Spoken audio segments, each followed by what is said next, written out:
Welcome back to the channel. Today we're going to be checking and adjusting the chain tension on my Honda CB125F, mostly because it needs doing.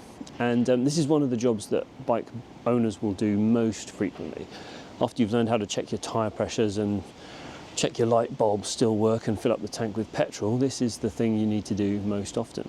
There's a bit of disagreement on the internet about how often it needs doing, and I think that's because at first, when the chain and sprocket are new, they don't wear much at all. So I think I went something like 6 months just checking the chain tension and thinking this is fine, this never changes, and then it starts to wear just a little bit, and then as the chain and sprocket wear, they rub more and the wear gets faster and faster. And now, after 8,500 or 9,000 miles, I'm adjusting the chain tension every few weeks. So I'm probably going to have to change the chain and sprocket quite soon. But, you know, one thing at a time. I'm going to start by taking off the chain cover. And you really don't need to, but just to show where things are, I'm also going to take off the side panel and this cover, which is covering the front sprocket as well. This is an 8mm socket. Just taking off this plastic cover and noticing this notch for the cables there. Oh, lovely. Look at that. Yeah, we're going to have to clean that. Checking the tension's really simple. All we need to do is measure how much you can lift the chain there in the middle. So just take a ruler and either stand it on the floor or prop it against the swing arm there, and just notice where the chain comes up to. So here I can see this link of the chain is at about 4.5, and if I push it up I can go 1, 2, 3, 3.5 centimeters, which is a bit too much. Let's just try that again. 1, 2, 3. Yeah, a little bit too much. You should be able to move the chain by 2 to 3 centimeters. If you can't move it 2, then it's too tight. If you can move it more than 3, like this, then it's too loose. You should never be able to move it 5 centimeters. 5 centimeters would be so loose that the chain could probably skip a tooth here on the sprocket, which would be dangerous. So we need to tighten this up.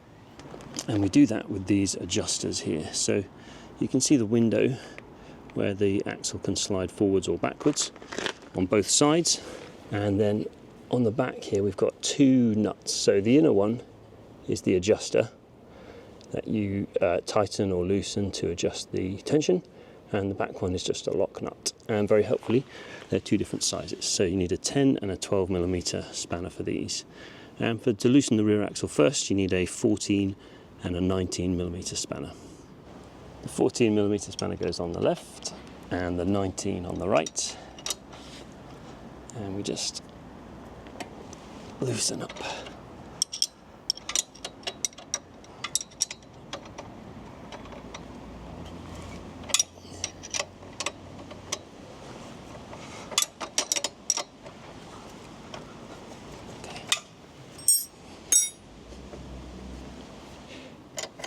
We put the 12mm spanner on the adjusting nut and hold it steady, and then loosen the lock nut there, and then we can just slacken the lock nut off plenty.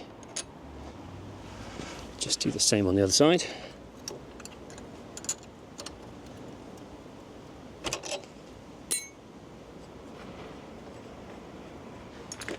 Now I want the chain to be tighter, so I'm going to adjust the lock nut, and I'm going to carefully move it the same amount on the left and right. So I'll start by doing a quarter turn like that, and then the same on the other side.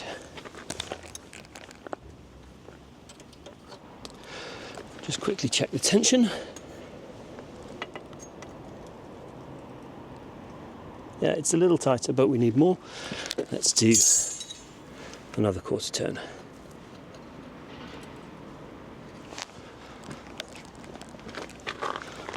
Doing the same on both sides. Yep. And another.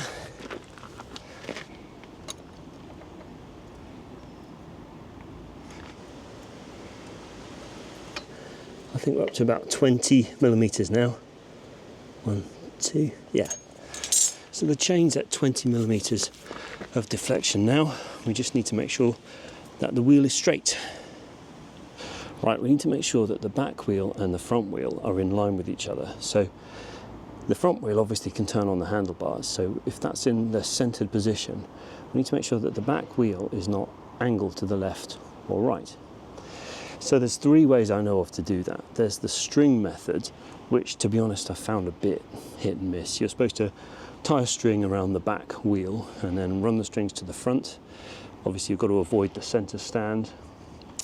You center the string on the front wheel and then you look at the front of the back wheel to look if there's a gap on either side. I've tried it, it just doesn't seem, maybe I'm doing it wrong, but it doesn't seem super accurate. The other is to look at the windows in the adjusters, which we'll do in a second, and then as a final check I've got a tool to check that the chain is aligned. The little window here on either side of the bolt has got markings on the adjuster. So on the left, with the forward side, I can see a line and then a double-headed arrow and then a little bit of space. And on the backward side, we can see a double-headed arrow and then the next line is just under the end of the window there. That's the left side. Let's go have a look at the right. The camera really helps actually. On the front there, I've got the double arrow and another line. On the back, the double arrow. That looks good. I'm actually just going to take a photo and compare them. That's a nice move actually. I hadn't thought of that before. You can compare the two much more easily.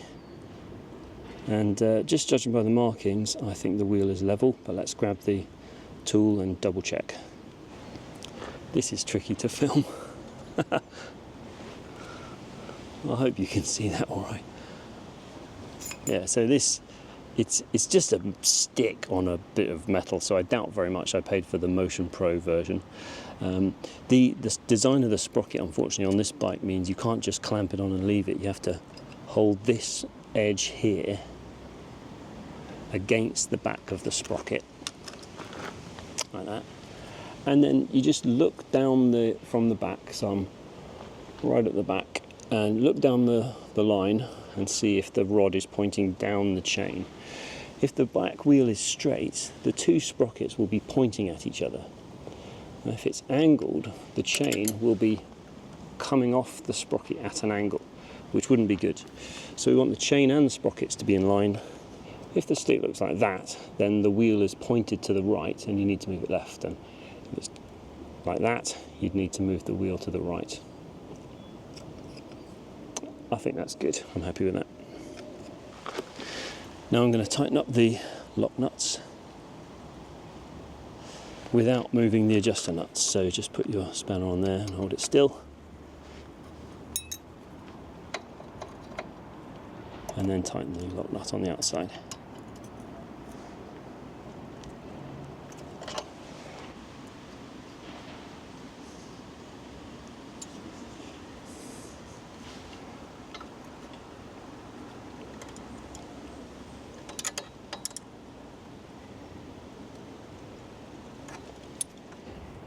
Now we're going to tighten up the rear axle, and this is one time I would recommend using the torque wrench because obviously it needs to be tight enough.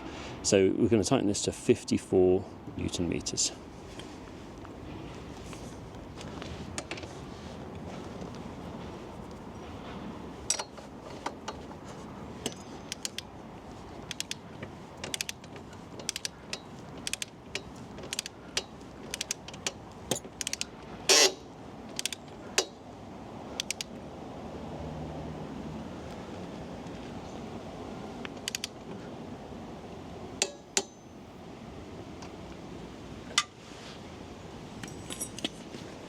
Now you're going to hate me, but once you've tightened up the axle, you need to check again.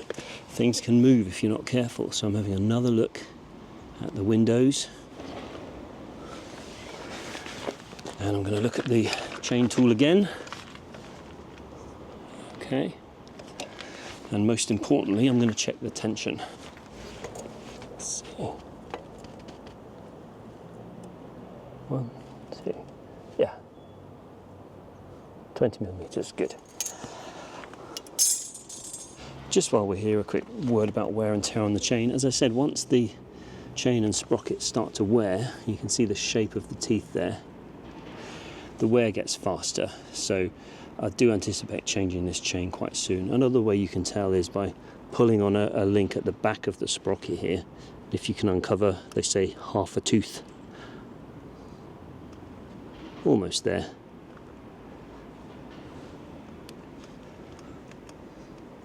Then the chain's on its way out. Thank you for watching another bike video. Let me know what you'd like to see next. I put a quick poll on the YouTube community bit.